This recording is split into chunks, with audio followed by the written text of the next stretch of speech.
Welcome to the Breakfast Show on Faith FM with Skafy and friends. This is the best place to start your day with positive and uplifting thoughts. You're listening across Australia on 87.6, 87.8 or 88, depending on where you are. You can also listen to us through the Faith FM app in case you are experiencing any interruptions with your normal radio station as you're driving around. And today, if you're listening live, it's Thursday, the 19th of February, 2026. I'm in the studio with Narek. Good morning to you, Mr. Generic. Good morning. Good morning, Skafy. And I have producer Shells at the desk today. Good morning to you, Shells. Good morning. All right, well, let's start with our words of gratitude, shall we? I'm grateful today for running on grass. Have you ever run on grass, Shells? Yes. It's the best thing. Actually, my friend, one of my friends, his son is a very, very competitive young athlete. Wow. We were just chatting, and he mentioned that all of his colleagues, his son's colleagues, they all run on grass. They have this coach, really international, standout, proper coach. He said, look, run on grass as much as you can. Yeah. Because running on grass diminishes the impact on your joints. It's softer on you. It has that shock absorption effect. So yesterday I took my dog with me. We went for a run in a local oval next to my house. You know what? It was great. Yeah. Love it. I'm very grateful for that. Awesome. Yeah. What about you, Narek? Today, this morning, I'm very grateful for my mother. She's been tuning in every morning. So I think just being grateful for our What's her mothers. mother's name? Her name is Eva. Eva, thank you so much for listening. It's great to have you. It's a great honor to have you listening to us. Thank you. So, yeah, that's what I'm grateful for. Producer Shells? Oh, me.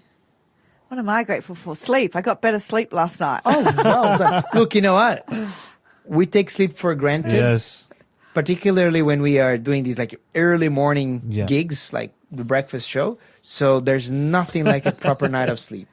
How many hours did you get to sleep, Producer Shells? I woke up at about 3:30, which was better than every half an hour, Wow. like the 2 mornings before. Yeah. When you do the morning shows, you go, is it time to wake up yet? Is it time to wake up yet? Yes, the adrenaline in your body kicks in, and sometimes you wake up, but like 3:30. So you had a great stretch. And what was your time to go to bed? I reckon I went to bed probably by 9:30. Okay, that's great. Yeah. So that was better. Well, still, I think you can.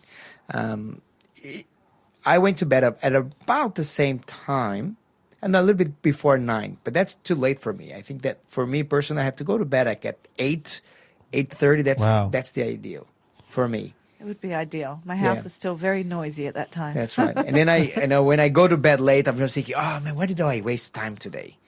How come I couldn't get to bed on time? It's always a bit of a struggle.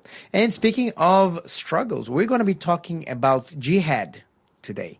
Pauline Hanson made a statement that she suggested that there are no good Muslims. She backtracked since, but we're going to be talking a little bit about that politics of outrage and her remarks about jihad. What does the Quran say? What does the Bible say? How can we spot, what from a biblical perspective, what is a good Muslim or a good person from any other religion?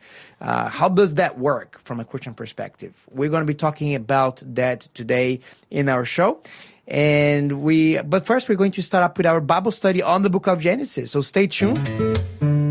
You're listening to the Breakfast Show podcast on Faith FM. Positively different. Producer Shell will get started with a quiz question. So play along. Text us here, 0491 064 669. If you know the answer to that question that Producer Shells is going to release right now. Release. Okay, I will release the question. Release it into the world. Okay, God says if we will ask for brass, is brass a metal? Yeah. Okay, like so- bronze. Yeah. God Yeah, says, not brass like the Instruments? feminine underwear garment. Oh, yeah, not bras. Oh, It's yes. brass. No, brass. BRASS, Double bronze. Oh, Brass. no. Okay, we'll just make that clear. God says if we will ask for brass, he will give us this instead. What is God going to give? Now I just can't think of anything but brass. Sorry, I think I hijacked your brain. A bit of a brain hack here. It was not intended at all. All right. Okay, sorry, we'll make that clear. So say that one again. So just say bronze instead. Okay. Bronze. God says if we will ask for bronze, he will give us this instead. What's he going to give us instead of the bronze? You know what? I don't know. Yeah. Actually, I don't remember. Me too. I'm going to have a good guess at this. I have a guess as well. All right. And you guys can guess too on 0491 064 669. If he's not going to give us bronze, what is he going to give us instead? I'm just going to go for the wilds here. Well, it's as good as that, but it's Okay. not that. Okay. Yeah, I won't give too much hints. We want our listeners to have a chance too. Yes. Okay, give me one hint. Okay, this is. Yeah. Oh, you got it right? Oh, okay. Alrighty. So Good old logic still working here Yeah. on Skafy's sometimes- old brain. Yeah, what you said is a really good answer too, Neri. Thank you. I'll get there one day. I'm seeing your answer Yes. here, Narek, and I was actually thinking You were about. thinking that. Okay, yes. I'm not too far But you know gone what? in the wilderness. I have to say, mine was a guess. So say that one more time, producer Shells. It's from Isaiah. God says, if we will ask for bronze, he will give us this instead. There know must what? be more in the verse. This is going to be my new favorite Bible verse from now on. To be honest, I don't remember, I don't recall that Bible verse at all, but it is amazing. Yeah. Now that I'll you mentioned pull it up so we can read okay, the whole we verse. will definitely Get talk the about it a little bit later when we review the answer to that quiz question. But now we are going to get into our more like him. Okay, Eric. So let's start with chapter 45. Yes. And verse 1. So yesterday we were talking about Judah's Yeah. passionate appeal to say, hey, look, don't take Benjamin. Yeah. Take me. How could I go back to my father without Benjamin? It would be right. too much. Just take me instead. And Joseph was touched. Let's read verse 1. All right, let's read. Then Joseph could not control himself in front of everyone standing before him, and he shouted, "Have everyone leave me."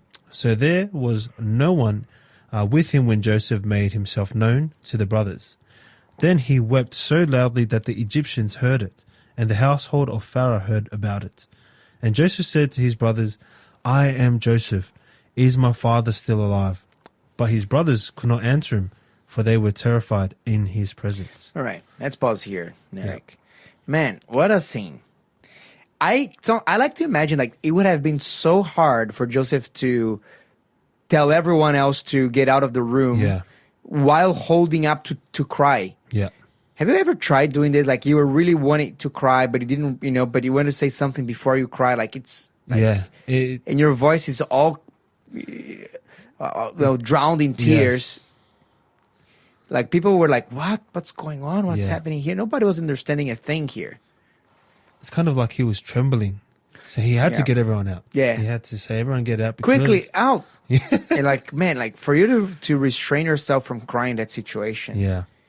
And then he started crying so loud that everybody, all of his entourage that he had just dismissed, they were hearing it. And then they eventually reported it to Pharaoh and said, hey, Pharaoh, this is what happened. And Joseph asked, is my father still alive? This is the interesting thing here. Joseph, like, he was informed twice already that his father was alive. Yeah. The first time that the brothers came in, they said. The second time, they mentioned as well. And yet Joseph asked it all over again. Yeah. Why? Why is that? Yeah. Why do you think it's, he's asking it, even though he knew that he was alive? Yeah, well, I think, like, if I was to put myself in this position as Joseph, I think a lot of the trauma would be, like, brewing him inside of him. So when it says that he wept so loudly that, the Egyptians heard, he would have been feeling, I would say, years of resentment towards his brothers in that one time. And so I think when he was asking, is my father still alive? He was actually questioning if they are liars, because obviously that trust barrier between him and his brothers has already been broken. So he had to know for sure if his father was alive. That's an interesting thought. Look, I tend to go in a different way, Narek, because look, I think that by now, Yeah. I think that Joseph could tell that, he. Yeah. I mean, the story, the way that they tell the story, the fact that he says, look, if I bring back Benjamin, his father will die. Yeah. I think that he kind of he got it that the father was alive. I don't think that he was mistrusting the brother's words, even though before, Yeah, of yes, course. it could be. But I think when Joseph was referring to Jacob before Shells, you know what he was referring to him by? He's like the old man of whom you spoke. Yeah. He was trying to be really neutral and really wear that mask of, look, I do not know who you are. And now that the mask is gone, I think that Joseph was really longing just to hear more about it. Have you ever been that's in a true. situation that, look, my wife told me that she loves me many times, Yeah. or how handsome I am, or how, Yeah. guess what? I ask her to tell this again and again. Yeah. Not because I don't know it, but just because I love hearing it. Yes. Not because you don't know how handsome you are. No, You are no, very no. handsome though, Skafy. Look, I don't think that I'm particularly handsome, but I know that my wife thinks that I am, and that's all that enough. matters. And that's all that matters. That's what matters. The only people outside of my wife that ever told me that I'm handsome were some very kind ladies in their 70s. So I take that with a lot of joy, but I know that, look, it's a good thing. I don't want to be pursued by anyone younger than that. And it was funny. I was at the cafe working, for there in my wife's cafe the other day, and there's this lady, very sympathetic lady. She's like in her 70s. Wow. And she mentioned that I was handsome, and then her daughter was there with her at the line, and she's saying, "Oh, mom, like he's married." Oh. And she says, "No, I just mean it, Yeah. with no intentions." And I was like, "Yeah, That's look, nice. yeah, definitely not feeling being heated upon here. Yeah. I was just enjoying the old Yeah. lady's kindness. She was just being really kind. Yeah. So there you go. But my point is, there are things that you just want to hear again and again. Yeah. Particularly like Joseph, he didn't know what happened. Like you don't have Instagram, Yeah. you don't have WhatsApp, you don't have Telegram, you don't have any of these apps. Yeah. You had no idea. And I think he was imagining all these years in Egypt. Yeah. I'll tell you one thing, Narek. My father died very young. Yeah. He was 57 years old when he died. Yeah. I was 19 Yeah. years old, 19, 20, something like that. And, sometimes, man, I just wish that my father was alive so he could see, my children, and he could see, for example, my father never saw me becoming a minister Yeah. or studying theology. I wish I could have, spoken to my father, because my father was, a really intelligent man. Wow. I wish I could have been, could have opportunities to talk about Jesus Yeah. with him and see what he thinks about and share some Bible passages.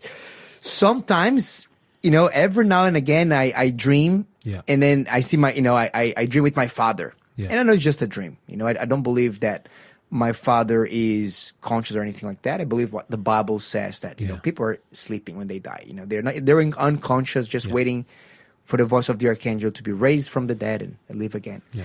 But sometimes I have these dreams, and they're very vivid dreams, and I wake up and I remember or even during the dreams, I just kind of tell my father everything. Dad, did you see I'm doing this, Yeah. and that? I kind of, are you proud of me? Yeah. And Joseph, having been raised as the second in charge Yeah. to Egypt, I think that he would be thinking a lot about, man, I wish if I my could tell my father. father Yeah. knew this, if my father knew how God has been faithful to me, Yeah. if my father knew, that I am alive and well, Yeah. all of these things, I think that would be going through his mind, particularly because, look, Joseph was a he was a busy man, but he was very Yeah. powerful. I don't think that it would be outside, thinking out loud Yeah. here, I don't think it would be outside of his possibilities Yeah. to even send messengers Yeah. back to the land of Canaan and just try to get some information about Yeah. his father. He could send spies. He could send some people there and see if they can suss anything out. Perhaps even he could go there himself. But then, why do you think that he didn't do that? Maybe he was just too busy, or do you think that something? I would say maybe he happen. wanted to, hear firsthand from his brothers, I'd say, about, what's going on with his father, because only they would know the truth and what's been going on. So that's kind of my perspective on he just wanted to suss his brothers out first. And obviously, as you were saying, that when he asked, I'm Joseph, is my father still alive? And the thing that what I really like about what you were saying is, when you talk to your wife and, she tells you you're handsome and you want to hear that again, right? And would it be the case that he was looking for that reassurance from He's his looking at brothers? that reassurance. He's kind of like really not believing, like, tell me more about my father. Yeah. Is he alive? Is he well? Yeah. Tell me everything. I want to know. That was like so, because he knew now that Benjamin was alive. He knew that his brothers had been transformed. He wants to know about the well-being of his father. Yeah. So I think he just wanted that reassurance. You said it very well. Yeah. And let me know here, listening friend, if you have any idea of why do you think Joseph didn't send word to his hometown before? Do you think that it would be too painful for him? Do you think that maybe his brethren would still be at war with him? Do you think tell me, what do you think? I don't have an answer to that one. I would love to hear from you. So text me here, 0491064669. But let's keep going here. Let's advance in our story, my friend. Let's read verse 4. Then Joseph said to his brothers, please come closer to me. And they came closer, and he said, I am your brother Joseph, whom you sold to Egypt. Now do not be grieved or angry with yourselves because you sold me here. For God sent me ahead of you to save lives. Right. Look, let's pause here, man. I think this is one of the most amazing things that Joseph said. Shells, like Joseph is preempting that the brothers might be, when Joseph said, look, I'm Joseph to his brothers, what do you think that would be the brothers' first reaction? They would have been shocked. Man, shocked, yes, for sure. That would have been, I think they would be afraid. Yeah, man. terrified, of course. Is Joseph going to pay back now? Yeah. Is Joseph going to retribute the evil that we have caused on him, on us now? They were already struggling with it. They said, oh, God has found out our sins and now we're going to be paying for it. And I love how Joseph didn't really have a chip on his shoulder. Yeah. He had forgiven his brothers, not in Genesis chapter 45. I think that Joseph had forgiven his brothers in Genesis chapter 39. Yeah. I think that Joseph forgave his brothers on his way to Egypt already. This is why he says, hey, don't be afraid. Yeah. Don't be angry. Don't blame each other. Hey, it's all good. It's all good. Yes, you sold me to Egypt. I'm not holding that against you at all. Wow. Because, God ended up using that to save so many lives. So there's no reason. Yeah. And that attitude, I think it's fascinating, Narek. Yeah. Because Joseph didn't have a chip on his shoulder. Yeah. He was not about, and I'm wondering if we could have that same attitude, like when people wrong us, and we can go talk to them and say, hey, brother, I want to talk to you, but hey, by the way, don't be afraid. Don't be angry. It's all good now. God ended up working for good. I learned so many things through that. Let's talk through these things. Let's reconcile.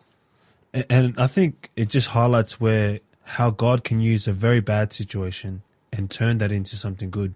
Obviously, when Joseph was going through a lot of that hardship, he maybe have questioning, why was I sold? Why was I taken away from my family? But then he's seen the bigger picture here of how God turned that situation into something good to now where he has saved lives, as you mentioned here. So it's powerful, I would say, when God is able to use something very bad and use it for his good. So, it's powerful here to see just how that story transformed Joseph's life. Very good. Let's move on to the next verse here. Verse 6. For the famine has been in the land these 2 years, and there are still 5 years in which there will be neither plowing nor harvesting. So God sent me ahead of you to ensure you a remnant on the earth and to keep you alive by a great deliverance. Now, therefore, it was not you who sent me here, but God, and he has made me a father to Pharaoh and the Lord of his household, not ruler over all the land of Egypt. Hurry and go up to my father and say to him, this is what your son Joseph says. God has made me Lord of all Egypt. Come down to me and do not delay. Yeah. Joseph was explaining to them what is happening. He said, look, all that you've done is actually, it went for good because, there's the famine. And by the way, that famine is going to last for several years still. There's like 5 more years of famine. So you're going to become really impoverished if you're bringing down all of your life savings to me every year to come into Egypt. So you have to move up here. If you're moving up here, your cost of living crisis won't be as severe. I will be able to look after you. So go ask my father to come. We're going to continue that story and see what's going to be Joseph's brother's response after the song. But I have a special offering for you. If you'd like to receive my fresh devotional based on today's radio show and today's study, text me here with hashtag devotion to 0491 064 669, and I'll send it to you. I'll put you in my list, and you're going to get a fresh devotion. You're listening to the Breakfast Show podcast on Faith FM. Positively different. Before we go on our Bible reading on the book of Genesis, we get to hear the answer to the quiz question and the entire Bible verse. Yes, let me just get So that please, Bible verse. producer Shells. So Isaiah 60 says the Gentiles bless Zion. So I love it because it's the first verse is, arise, shine, for your light has come and the glory of the Lord risen upon you. So it goes through, so it's kind of like the blessing. I don't know, you tell me, Skafy. Is it like, it's like the victory of when they're in Zion? Is that what it's about? So say that again. So that's the passage. Arise, shine, for your light is come. No, so this is what it's about. For behold, the darkness shall cover the earth, and deep darkness the people, but the Lord will arise. So it's about his second coming. It's about even the first coming and the first of coming? Jesus. Okay. Yes. So then it goes through, and it's verse 17 is the one. So it talks about what will basically be, and it says, instead of bronze, I will bring gold. So it was gold. Instead of iron, I will bring silver. Instead of wood, bronze. And instead of stones, iron. I will also make your officers peace and your magistrates righteousness. Violence shall no longer be heard in your land, neither wasting nor destruction within your borders. But you shall call your walls salvation and your gates praise. Yeah, wow. Amazing. And I think, there is...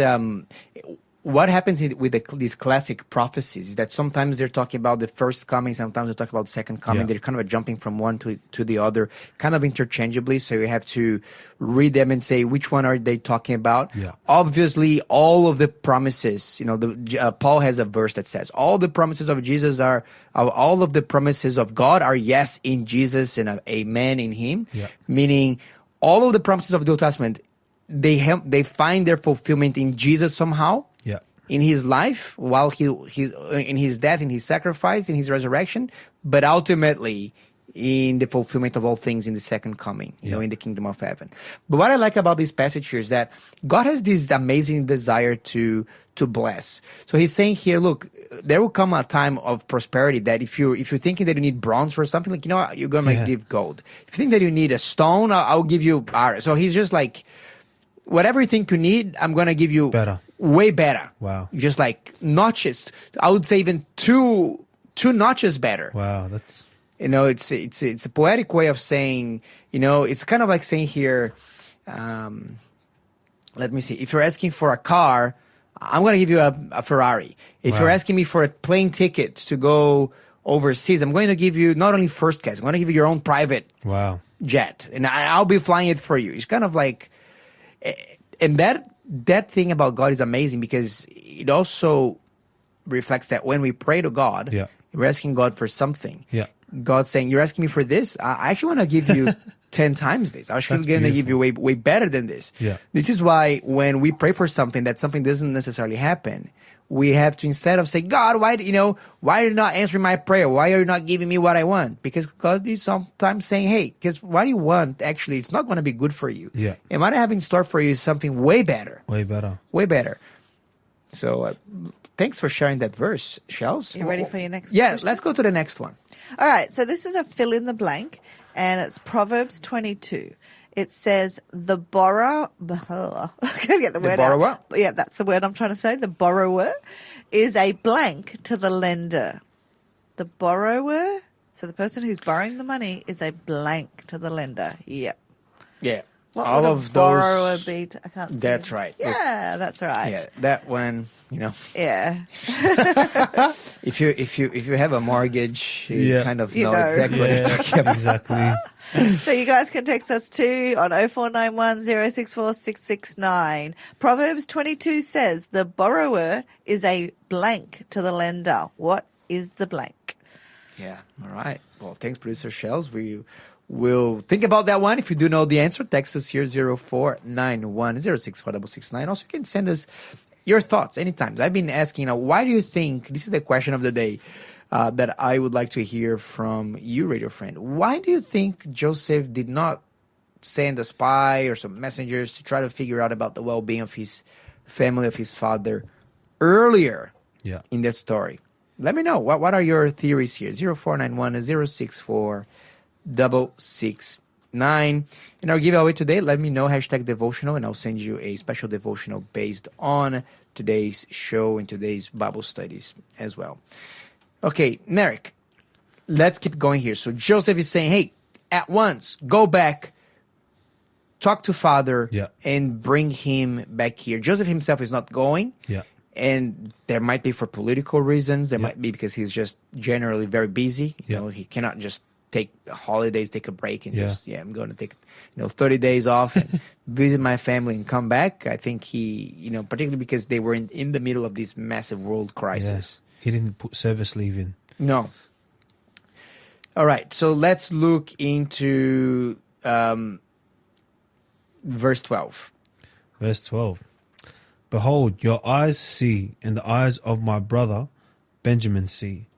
That is my mouth, which is speaking to you. Okay, just pause here. Because now I think that with the reaction of their brothers are probably thinking, is this a trap?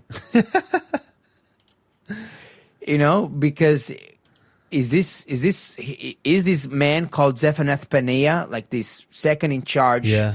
Is he really Joseph? I mean, he's speaking in Hebrew, but with a thick accent, probably. Yeah.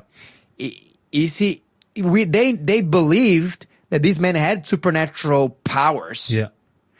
And then he's like, is he saying this to see what's their reaction going to be like? Yeah. I think they're struggling to even believe. And he's saying, and Joseph is realizing, I say, guys, no, look, I'm not pretending anything anymore. Yeah. I am Joseph. Like, look at my mouth. Look how it's me. Listen to my words. It's me. It would have been so hard for them, I would say. It would be very hard for them to believe. Yeah. Now, verse 13. Now you must tell my father of all my splendor in Egypt and all that you have seen. You must hurry and bring my father down here. Then he fell on his brother's Benjamin's neck and wept. And Benjamin wept on his neck. And he kissed all his brothers and wept on them. And afterward his brothers talked with him. Now, when the news was heard in Pharaoh's house that Joseph's brother had come, it pleased Pharaoh and his servants. Then Pharaoh said to Joseph, say to your brothers, do this, load your livestock and go to the land of Canaan, and take your father and your household and come to me, and I will give you the best of the land of Egypt, and you will eat the fat of the land. Yeah, let's just pause here. You just gotta love that Pharaoh, man. What do you reckon about this Pharaoh's character? He obviously loves Joseph, and now that he's seeing all his brothers, he's saying he's very giving and open. He's saying, "Come, I've got this all prepared for you," and I think he's just reassuring Joseph that he's got his back. He's very grateful. Yeah, right. He's very grateful to Joseph, and I believe that this Pharaoh was quite a fair bit younger than Joseph. Yeah. So he looked up to Joseph. He looked up because Joseph says, I became like a father to Pharaoh. Yeah. So we don't know what happened there, but that may give us some hints that there was more than, we're not talking about like an older guy, an older Pharaoh, because you don't become a father to an older guy. That's not common. That's true. So it could be that, something happened to the other Pharaoh of Egypt, and the Pharaoh that Joseph at least now was in charge, Joseph was able to be like a mentor to him. Wow. Like a father helping him out in different ways. So is this in a way he's giving back to Joseph? Yeah, I think he had like a big respect for Joseph. It's like, look, the only thing that I cannot give you is the keys of the kingdom, like the first position, because that doesn't work like that. But look, You go look. You just saved our country. You're just making us richer than ever before. Yeah. You're just transforming us in an incredible superpower. Wow.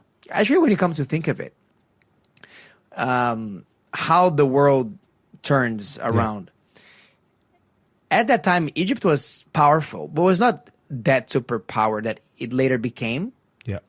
For example, during the times of Moses, Egypt was even more powerful. Wow. But how did Pharaoh of Egypt in the times of Moses become so powerful? It was thanks to Joseph. Yeah. Isn't it amazing that all of that wealth that God helped Egypt to accumulate, later down the track, when a Pharaoh that didn't know God came in, he was going to use all of that wealth Yeah. to oppress the very people of the God who gave them Yeah. all that wealth. Because this is how Egypt got really, really rich. It was by navigating that crisis. Wow. So it is very interesting how also we can say, look, how quickly people can forget Yeah.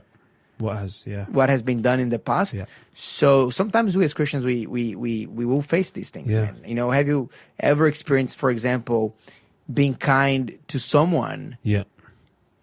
just so that sometime down the track that person would, backstab you, Yeah. for example, or retribute kindness with evil. Yeah. So that makes us think kind of like, oh, perplexing. Why would anyone do that? And, Yeah. and I get that, but at the same time, say, look, it's not that this is uncommon to the human experience. Yeah.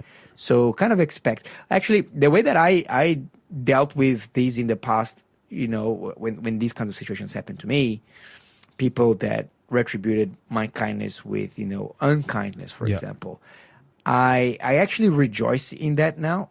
Because the way that I interpret that in my mind is say, look, you know what? I am actually having the privilege of experiencing, same kinds of experiences that Jesus himself experienced. Jesus was Yes, also that's true. betrayed Of by his course. friends. Like, Yeah. look at what Judas Yeah. did to him. So that I get to experience what my Lord has experienced. Yeah. So I can grow wiser. I can know how it feels. I can relate to his betrayal better than before. I can relate to the Psalms that talk about betrayal. There's a lot of Psalms that have been unlocked over the years. Yeah. I do not know if you've ever felt like this. Not only Psalms, but like entire Bible verses. Yeah. There's one Bible verse, just to give you one example. There's one Bible verse that when I was reading the Bible before having children, I just read it and kind of, wow, that's bad, and then moved on. There's one Bible verse where one of the prophets was appealing, I think with Jeremiah. He was appealing to the Israelites, please return to God, because if you insist in your rebellion, a foreign people will come and they are going to cut your pregnant women open Wow. with a sword. Wow. And it is like a terrible thing. But in my youthful mind, I just kind of like, oh, wow, that's terrible, and moved Yeah. on. But then my wife became pregnant, and I read that passage again, like just randomly. Man, I was feeling like, half a day, I kid you not, for half a day, I was just like so gloomy, Wow. so down, because man, how could people not heed to that word? Yeah. Like a pregnant woman, it's something so precious, so Yeah. sacred, so vulnerable at the same time. She's carrying your child. Yeah. God is saying, hey, something horrible can Yeah. happen if you don't repent and turn back to me. Yeah. If you're insisting in your own evil ways, if you don't want me to protect you, don't do this. It's a pretty crazy, dark world out there, and you need all the spiritual protection you can muster. And so when these kinds of situations happen to me, like betrayal of a friend, Yeah. or like what Pharaoh would do, or despondent. You know what? To me, I look at that and say, you know what? I can relate to Jesus now, and that is actually helping me to experience the full gamut of the human experience. Yeah. And be able to relate to others, relate to the Bible better. Yeah. And see, like for us here on earth in this time of day, I think when those things, as you were talking about betrayal, there's a word that Gen Z use, and it's holding grudges against people when they do something wrong to you, and which is a good example of what to do when those things happen. And when Jesus, I don't think he ever held a grudge on anyone that has wronged him or done anything bad to him. So like just reading that and also knowing that, how to go about things when stuff like betrayal happens to you, and it's just putting on that Christ, put on that mindset where Jesus had the opportunity to cuss, people out that had wronged him, but he never did. And so that's why I find this very powerful, is that we can take a lot of learnings from how to deal with those situations, especially here in this day and age where people can talk about you online. They can backstab you online. They can betray you online and also in person. So just reading this is actually a blessing for myself, because I have been through, I'm not too sure about you, Skafy, but I've been through seasons of my life where I've had to really discern who were my real friends, who were not, and who actually had my back and who was, and who didn't. So it's a real blessing to see. So have you ever had that experience of like you're reading a Bible verse and then like you go through a life experience and all of a sudden that same Bible verse becomes so much richer and deeper for you? Yes, of course. I think the one that stands out to me is James 1, is when we endure trials and tribulations. And that, in that essence, when I'm thinking about my friends and the trials that we've been through, but then, a betrayal happens. But I have to remain in the promise that James 1 says that it produces perseverance and it produces growth and faith. So for myself, I'm always kind of mindful of that, is that when I'm going through a season of trial or going through a season of tribulation, that from that, it produces perseverance and growth. Yeah. They call it post-traumatic growth as opposed to post-traumatic stress. What about you, Shells? Is there any Bible verse that you can relate to that you used to read it, but then it wasn't until you experienced something that it really came alive to you? I can't think quickly for a Bible verse, but I do know the hymn Amazing Grace was like that for me. Yeah. Okay. Something you hear growing up all those years, but it wasn't until my conversion that I heard it for that first time afterwards and thought, oh, wow. Actually, I did think of a Bible verse. You know one? Because at Christmas time, it reminds me of it. It's the one where he says, peace, goodwill. I remember the first time reading that after my conversion and thinking, oh, God really wants good things for us. Like, you get taught, well, for me, Yes. I wasn't taught it. Like, I grew up in Christianity, but because it was nominal and a lot of my family around me weren't Christian, God seemed like a tyrant. And so, seeing these words attached to God that were peace and goodwill, I'm like, how do we miss this? It made a difference. Yeah. It changed from just like words on paper, words that people say, to actually like, wow, I can actually feel, I can experience this. I can relate to that. Well, thank you very much, Shells, for sharing. And what about you, radio friend? Is there any Bible verse that came alive to you after an experience? Let me know here. 0491 064 669. You're listening to the Breakfast Show podcast on Faith FM. Positively different. We have a couple of messages that popped through here that I wanted to read. One from Sherry. She said, I think Joseph was just leaving it in God's hands. All that time in Egypt, he just had faith. I love it. That's I love that. That's a great awesome. Explanation for it, Sherry. Thank you so much for sharing that. We got a message from Mark as well, and he said, hey, I love those easy ones, talking about the Bible quiz questions. Good on you, Mark. Thanks for playing it. You got your answer correct. Just a shout out here to Janelle, John, Mark, Sherry. They're all playing. David as well, playing on our quiz game, and just smashing it, just getting the right answers through. Thank you very much. We got here a few messages as well. I also asked, were there any Bible passages that really came alive to you after a life experience? And Sherry also sent a message here, and she said, hey, Psalm 23 verse 1 for me. So Psalm 23, the Lord is my shepherd, I shall not want. That's powerful. It's amazing, Sherry. I'd love to hear one day, what was the life experience that really made that verse come alive to you, but that's amazing. For David, it says, hey, Skafy, for me, it's Matthew 6:33. But seek first the kingdom of God and his righteousness, and all these things shall be added to you. Thank you very much, David. Thank you for sharing that one. Also love to hear the stories behind, how these verses became alive to you. Thank you so much for participating, everyone. We also wanted to offer you, if you've been enjoying these Bible studies on the book of Genesis and you would like to learn more about the story of the patriarchs and the prophets in the Bible, did you know that I am giving away for free the link for the greatest commentary on the first books of the Bible that I know of? It's called Patriarchs and Prophets by author Ellen White. And this book is available as an ebook. It's available as an audiobook. You can download it for free. You can just text me here, no bureaucracy. I'll just, text you back with the link so you can download that book. Or if you're texting us, if you're new to the faith and you want to get something a little bit more solid, or maybe you're new to Faith FM, look, let us know. I can send you a physical copy as well for you to enjoy. So text me here 0491 064 669 with the hashtag beginnings if you would like to receive that link, and perhaps, who knows, even a physical copy of the book. So, producer Shells, can you please reveal to us the answer to the quiz question? So, what is the borrower in relation to the lender? A slave. I think someone Yes. had one other word. A servant, I think That's was right. the other word. It's like one of the best things is like being able to live debt free. Particularly if you already own your house. This is why in the Australian economy, you kind of have to try to buy your house as soon as you can and really prioritize that, because then you pay it off over 20, 30 years. Yeah. And by the time that you retire, you're not a slave to anyone. Yeah. Your costs free. are down, you're free. So that is a fantastic advice from the Bible. But at the same time, you know what? We are a slave to the greatest lender of all, Jesus, because he lends us our life. Yeah. And we are always in debt for him. But you know what? It's actually not a bad thing to be a servant of Jesus. Amen. To be honest, I think it's actually the best occupation anybody can have, to be a servant of Jesus, the greater servant of all. Thanks for being a part of the Faith FM family. Join our community on Facebook or get in touch at 1-800-FAITH-FM.